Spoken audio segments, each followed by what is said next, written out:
भारत का पहला 3D printed house, ऐसा घर जिसको मशीनों ने बनाया है और इंसान की जरूरत नहीं पड़ी। तिवास्ता कंपनी है, इन्होंने बनाया, तिवास्ता टेक्नोलॉजी लिमिटेड। ये क्या है, मद्रास की कंपनी है। इन IIT मद्रास के साथ कोलैब करके इन्होंने बनाया कि ऐसा घर जिसको छाप के बनाते हैं। जैसे प्रिंटर में अपन किसी भी चीज़ को पेपर में किसी भी चीज़ को छापना रहता है पेपर में, तो अपन छाप लेते हैं प्रिंटर की मदद से। उसी तरीके से ये घर को किसी इंसान ने नहीं बनाया और इसको बनाया ऐसे मशीनों ने। मतलब मशीनों से कंक्रीट और ये सब निकलता था और घर पे घर बनता गया। एक टाइम था जब हम लोग को बहुत सारे मजदूर की ज़रूरत पड़ती थी, बहुत सारा लेबर फोर्स, मशीन, इतना सारा ज़रूरत पड़ता था एक 4-5 मंजिला घर बनाने के लिए, एक घर बनाने के लिए। इसको 5 से 6 दिन में घर बना दिए। 600 स्क्वायर फीट का घर, 600 स्क्वायर फीट में घर बना हुआ है। और जिस टाइम से हम लोग एक आदमी अकेला पहले काम करता था, उसके बाद हम लोग उससे कितना आगे निकल गए कि एक टाइम पे अब हमारे पास हज़ारों लाखों लोग एक घर या किसी बिल्डिंग पे काम करते हैं। लेकिन क्या लगता है आपको, ये बिल्डिंग बनाने में टाइम कितना लगता है? 5 स्टोरी बिल्डिंग बनाने में 11 से 15 महीने लग जाते हैं, मतलब एक 5 मंजिला इमारत बनाने में। और ये 3D प्रिंटिंग से इसको 1 महीने से कम में बनाया जा सकता है। तो क्या है 3D प्रिंटिंग कुछ मैजिक टाइप का चीज़ है क्या कि कैसे 1 महीने के अंदर बना देगा? तो ऐसा है कि इंसान जो गलती करता है, इंसान को टाइम लगता है, इंसान थकता है, लेकिन मशीन नहीं थकता। मशीन को 24 घंटे काम करा दो, कोई प्रॉब्लम नहीं होता। तो इसकी वजह से हम लोग के यहाँ जो घरें बनेगी वो जल्दी बनेगी। और क्या है 3D प्रिंटिंग और इसका काम क्या है, क्या इसके फ़ायदे, क्या नुकसान है और कैसे भारत इसके तरफ तेज़ी से बढ़ते जा रहा है, तो आइए जानते हैं इसके बारे में। तो ये 3D प्रिंटिंग का कुछ फ़ोटो आप लोग देख सकते हो। ऐसा दिखता है 3D प्रिंटर। किसी घर को के चारों तरफ वो बना रहता है और अपने अंदर ही घर बनाते जाता है। जैसे इस तरीके से घर को बनाएगा और ये प्रिंट करता है, मतलब इसे ड्रॉ करता है एक तरीके से। इसके अंदर क्या कंक्रीट भर दिया जाता है। कंक्रीट और वो जो मसाला में एक फ़र्क समझ लो। कंक्रीट में हम लोग गिट्टी भी डालते हैं और मसाला में खाली सीमेंट, रेत और पानी डलता है। इसमें गिट्टी भी डलता है, सीमेंट भी डलता है, रेत और पानी सब डलता है और एक कंक्रीट बना दिया जाता है। कंक्रीट को क्या करते हैं कि पाइप से भर देते हैं प्रिंटर के अंदर। प्रिंटर का काम है कि वो उसको ड्राइंग जैसा ड्रॉ कर देगा, पूरा जितना भी कंक्रीट है बनाया जा रहा है, और उसको बढ़िया से सजा देगा। और उसके जब कंक्रीट बनेगा तो वो बहुत सही से रहेगा। तो 3D प्रिंटिंग चालू करने के लिए सबसे पहले एक डिज़ाइन बनाते हैं। घर का डिज़ाइन हो गया कि कैसा दिखेगा घर, क्या क्या ज़रूरतें होंगी। उसके बाद उसका एक छोटा मिनिएचर बनाते हैं। मिनिएचर मतलब छोटा मॉडल होता है कि जैसे घर, बड़ा घर कैसे दिखता है उससे छोटा घर बनाते हैं। उसके बाद एक बार वो सही बन गया, फिर कंस्ट्रक्शन चालू। तो इस तरीके से पहले ये 3D प्रिंटर होता है। इसके अंदर जो भी चीज़ हमको बनाना है उसका हम लोग प्रोटोटाइप बनाते हैं। उसके अंदर हम लोग कोई भी चीज़ को डाल देंगे और वो उसके इसी तरीके से ड्रॉ करके उसको बना देते हैं। इसमें देख रहे हो कोई इंसान की ज़रूरत नहीं है, ना कोई सांचा है ना कुछ है, बस ये अपने हिसाब से बनाते जाता है। इसको कंप्यूटर में डिज़ाइन किया जाता है कि कैसे क्या घर बनेगा, कैसा बनेगा। उसके बाद फिर ये जो कैल्शियम सल्फेट होता है, मोस्टली प्रोटोटाइप का इस्तेमाल उसी के लिए करते हैं। जो प्लास्टर ऑफ पेरिस जानते हो, POP वगैरह, तो वही CaSO4.2 वही POP यूज़ किया जाता है। और इसके बाद ये प्रोटोटाइप बन के तैयार हो जाता है कि घर छोटा सा कैसा दिखेगा, और जब बड़ा घर बनेगा तो इसी प्रकार से दिखेगा। जब छोटा घर को हम लोग समझ गए कि हाँ ये सही बन रहा है, तो इसी 3D प्रिंटर का इस्तेमाल करके हम लोग फिर इसी का बड़ा घर बनाया जा सकता है। तो देखो ऐसा टाइप का छोटा सा घर दिखता है। तो ये 3D प्रिंटेड घर का आप लोग कुछ देख सकते हो। ऐसा नहीं कि भारत से पहले कोई बनाया नहीं, पहले ही बने 3D प्रिंटेड घर, जिसको मशीनों ने बनाया। इंसानों की इसमें कोई ज़रूरत नहीं। और कब तक इंसान इसी तरीके से काम करते रहेंगे, कब तक हम लोग को मतलब हर चीज़ को पूरा करने में टाइम लगेगा। ज़रूरी है कि इनकी रोज़गार है, इसके वजह से हम लोग को ये सब चीज़ की ज़रूरत पड़ता है। लेकिन अभी ये सब इस्तेमाल नहीं हुआ, मतलब अब धीरे धीरे हम लोग 3D प्रिंटिंग के युग में जो बढ़ते आ रहे हैं। और पूरी दुनिया में काफ़ी सारे इमारत, ये जो 10-10, 20-20 मंजिले के इमारत होते हैं, ये सारे 3D प्रिंटिंग से बनेंगे। और इसमें किसी प्रकार का मैनुअल, मतलब कोई इंसान का कोई काम नहीं होगा। इनका कहना है कि, अब इनका नाम तो सभी जानते हैं, इनका कहना है कि हम लोग 2022 और 2023 तक 10 करोड़ घर बनाना चाहते हैं। कि घर मतलब इनका कोई योजना है कि हाउसिंग फॉर ऑल, मतलब सब घर सबके लिए, इस प्रकार कुछ योजना है। उसके तहत लोग 10 करोड़ घर बनाना चाहते हैं, जिसमें लोग जो गरीब हैं उनको रखना चाहते हैं। तो क्या लगता है गाइस, ये 3D प्रिंटिंग तो इसमें बहुत बड़ा रोल हो सकता है कि नहीं? क्योंकि 10 करोड़ घर एक साल के अंदर बनाना, 10 करोड़ घर बनाना वो भी 1 साल में। कुछ ज़्यादा बड़ा टास्क नहीं है, लेकिन इसको पूरा कर सकता है 3D प्रिंटिंग, क्योंकि 3D प्रिंटिंग क्या है, जो 5 से 6 महीने जो घर बनाने में लगता है उसको 5 से 6 दिन में बना देता है। तो क्या 1 साल में 10 करोड़ घर नहीं बना सकता? जो स्लम में जो लोग रहते हैं, पुअर हाइजीनिक कंडीशन में रहते हैं, वो लोग के लिए ये सब चीज़ ज़रूरी है, क्योंकि उन लोग को भी हेल्थ के उनका फैसिलिटी अच्छा करके उनका कचरा नाली जो भी गंदगी रहता है जिसकी वजह से उनको बीमारियां होती है, तो उससे अच्छे से उनको निकाल के इस प्रकार के अपार्टमेंट से बड़े बड़े बिल्डिंग वगैरह में शिफ्ट कर दिया जाए, ताकि उन लोग को भी एक अच्छा ज़िंदगी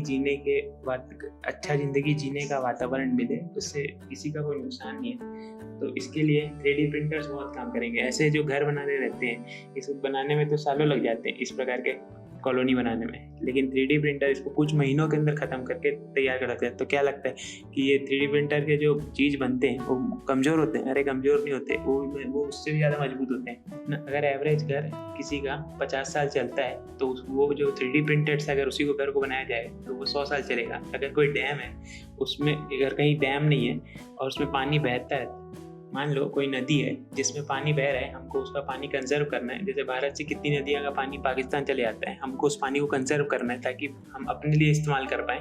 तो उसके लिए डैम बनाने के लिए 3D प्रिंटर एक टाइम पे बहुत ज़्यादा हमारे काम आएंगे, क्योंकि एक डैम बनाने में काफ़ी महीने लगते हैं। अभी आप लोग को याद होगा उत्तराखंड में जो तबाही आया, काफ़ी सारा एक डैम था, वो पूरा तहस नहस हो गया। उसके अंदर से अभी भी आज तक एक दो कहीं ना कहीं से बॉडीज़ मिलती रहती हैं। तो ऐसे डैम बनाने में हमको 3D प्रिंटर का बहुत मदद आएगा कि 3D प्रिंटर इसको बहुत जल्दी से जल्दी बना पाएंगे, और इससे हमारा कोई भी चीज़ का डेवलपमेंट है। जो चाइना किसी प्रकार से अगर हम लोग को बोलता है कि रोड मत बनाओ, अगर वो बोलेगा कि यहाँ रोड मत बनाओ, तो अगले दिन आके देखेगा कि वहाँ फुल 1 नंबर रोड तैयार रहेगा। तो कैसे होगा? इसी 3D प्रिंटिंग से। इसका टेक्नोलॉजी को आगे बढ़ाना चाहिए जल्दी से जल्दी। और ये 3D प्रिंटिंग खाली डैम बनाने का काम नहीं आता, बहुत सारी चीज़ें बनाने में काम आता है। जैसे जो रोज़मर्रा की चीज़ें हैं जो घर में हम लोग इस्तेमाल करते हैं, प्लास्टिक की चीज़ें, कुछ लोहे का चीज़, बर्तन वर्तन, वो सारा चीज़ 3D प्रिंटिंग से भी बन सकता है। किस तरीके से ब्रिज जो होते हैं, बड़े बड़े ब्रिज, जैसे गंगा नदी पटना और ये इस बनारस के पास बहुत ज़्यादा चौड़ी हो जाती है, तो वहाँ से वहाँ तक जो ब्रिज है वो बनाने में काफ़ी टाइम लगते हैं। तो इसके लिए भी 3D प्रिंटर अगर आ जाए तो उसको बस तैरा दो और वो फटाफट ब्रिज बना देगा। कंक्रीट भर दो उसके अंदर, स्पेशल टाइप का कंक्रीट जो जल्दी जम भी जाए और जल्दी से ज़्यादा मजबूत भी हो। तो उस प्रकार के ब्रिज बनाने के लिए भी हम लोग 3D प्रिंटर का इस्तेमाल कर सकते हैं। ऐसा नहीं है कि ये ब्रिज बाढ़ आएगा तो डूब जाएगा। उसके लिए अलावा जो बड़े बड़े शहर हैं आज कैसे बसे हैं, वो लोग लगातार उसको बनाने में टाइम लगाएं, लेकिन एक टाइम आएगा जब न्यूयॉर्क और लॉस एंजल्स जैसे बड़े बड़े जो स्काई स्क्रैपर्स बना के रखे हैं, जो इन शहरों में स्काई स्क्रैपर्स जैसे 50, 70, 80 मंजिल का जो बिल्डिंग होता है, वो जो होते हैं वैसे हमारे यहाँ कुछ सालों में ऐसे बनने लग जाएंगे।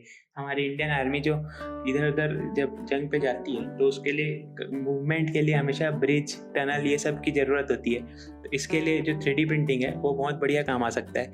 किसी भी नदी पे अगर ब्रिज नहीं है और दुश्मन को लड़ाई करने के लिए, दुश्मन को मारने के लिए हमको उसकी ज़रूरत है ब्रिज की, तो हम लोग फटाफट वहाँ 3D प्रिंटिंग से 1 दिन में ब्रिज खड़ा कर सकते हैं। वैसे भारत के पास टेम्पररी ब्रिज बनाने के ऐसे उपकरण भी हैं, ऐसे गाड़ियाँ भी हैं। उस जैसे एक टाइम था जब पाकिस्तान में भारत घुसा था, जब 1965 की लड़ाई में, तब लाहौर के पास एक कैनाल था जिसको पार नहीं कर पाए थे और उसका ब्रिज को लोग उड़ा दिए थे पाकिस्तानी लोग। अगर उस टाइम हम लोग के पास ऐसा कोई टेक्नोलॉजी रहता कि फटाफट ब्रिज बना के पार कर दो, तो आज लाहौर इंडिया में होता। तो क्या लगता है ये 3D प्रिंटिंग का कितना बहुत बड़ा महत्व है। मतलब एक छोटे से साबुन के ट्रे से लेके गिलास, बर्तन से लेके बड़ा बड़ा ब्रिज तक सब चीज़ बना सकता है। इसका मतलब पोटेंशियल अनलिमिटेड है। इसको आप लोग कभी इसके बारे में सर्च करना और पढ़ना कि 3D प्रिंटिंग अगले कुछ सालों में इसका मतलब नेक्स्ट रिवोल्यूशनाइज कर देगा पूरी दुनिया को।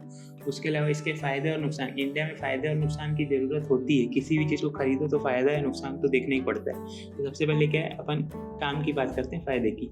तो जो फ़ायदा है तो सबसे पहले ये इसमें धड़ाधड़ प्रिंटिंग कर सकते हो, जो मर्जी बनाना है फटाफट बना सकते हो। ऐसा कोई पहले से बना के रखने की ज़रूरत नहीं है। जैसी डिमांड आया फटाफट उसको प्रिंट कर दो और बहुत जल्दी बन जाता है और टाइम भी नहीं लगता है इसको ज़्यादा, मतलब पूरा बढ़िया से ख़त्म करने में बहुत जल्दी इसका काम हो जाता है। तो सबसे पहले फ़ायदा है कि इसका जितना डिमांड आए फटाफट प्रिंट हो जाएगा और टाइम भी नहीं लगेगा इसमें, सबसे बड़ा इसका फ़ायदा है। उसके अलावा क्या है, प्रोटोटाइप, मैं बताया था ना, किसी भी चीज़ को बड़ा चीज़ को छोटा में बना के पहले टेस्ट किया जाता है। जैसे कि घर में कभी आप चाय बनाना सीखे होगे तो एक ही बार में 10 लोग के लिए चाय थोड़ी ना बनाना सीख बोली होगी मम्मी पहले बोलती है कि 2 लोगों के लिए चाय बनाओ।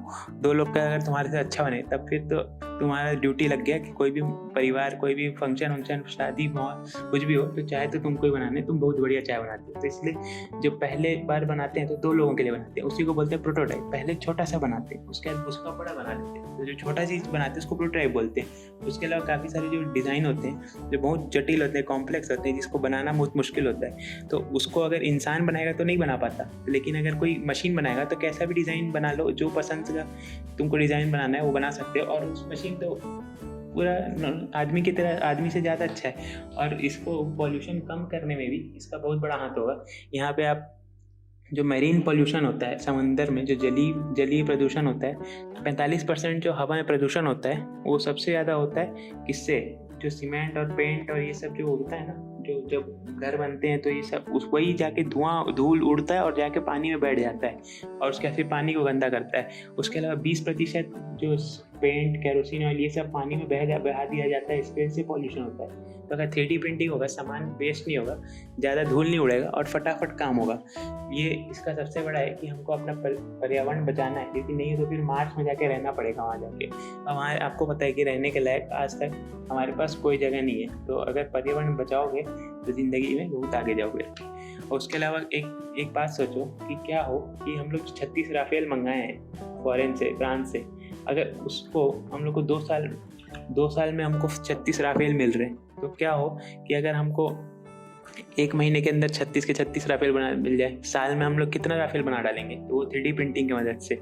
अब इसके बारे में बात करते हैं कि नुकसान क्या है। फ़ायदे के बाद नुकसान तो आते ही है। नुकसान सबसे बड़ा ये है कि इसमें लोगों की नौकरियां तो जाएंगी, और ये बात सच है कि फ्यूचर में जो लेबर या फिर जो मतलब फिजिकल काम करने वाले जो नौकरियां हैं ना, उसकी कमी होने वाली है, क्योंकि मोस्टली जो काम होगा वो आर्टिफिशियल इंटेलिजेंस से होगा, मतलब मशीनें खुद से कर लेंगी और इंसान की उसमें ज़रूरत नहीं पड़ेगी। तो ये बहुत बड़ा एक नुकसान है इसका। उसके अलावा क्या है कि ये बहुत कम चीज़ों को अभी बना सकता है जिस पिघला के बनाया जा सकता है, जैसे लोहा बनाया जा सकता है, प्लास्टिक बनाया जा सकता है, ग्लास की चीज़ें बनाई जा सकती है। इन चीज़ों को बनाने के लिए हम लोग 3D प्रिंटिंग का इस्तेमाल कर सकते हैं। लेकिन अगर कुछ ऐसी चीज़ें हैं जैसे लकड़ी का कोई सामान अभी ये 3D प्रिंटिंग नहीं बना सकता, उसके अलावा ये क्या छोटे से एरिया में बना सकता है। ज़्यादा बड़ा एरिया बनाने के लिए इसको टेक्नोलॉजी इसका एडवांस करना पड़ेगा, तो वो बड़ा चैलेंज नहीं है। वो एक ना एक दिन तो हो जाएगा। छोटे से एरिया में तो ये अभी है, बाद में बड़ा हो जाएगा। उसके अलावा एक दिन ऐसा आएगा जब हम लोग जो घर में खाना पीना है ना, ये भी रोटी ये भी इंसान नहीं बनाएगा। आजकल तो मतलब रोटी मेकर आ गया है, तो एक टाइम पे इंसान ही बनाएगा इसको। तो गाइस, आपको क्या लगता है 3D प्रिंटिंग के फ़ायदे ज़्यादा हैं कि नुकसान ज़्यादा हैं? आप लोग कमेंट करो और मिलते हैं अगले वीडियो में। बाय बाय, तब तक के लिए।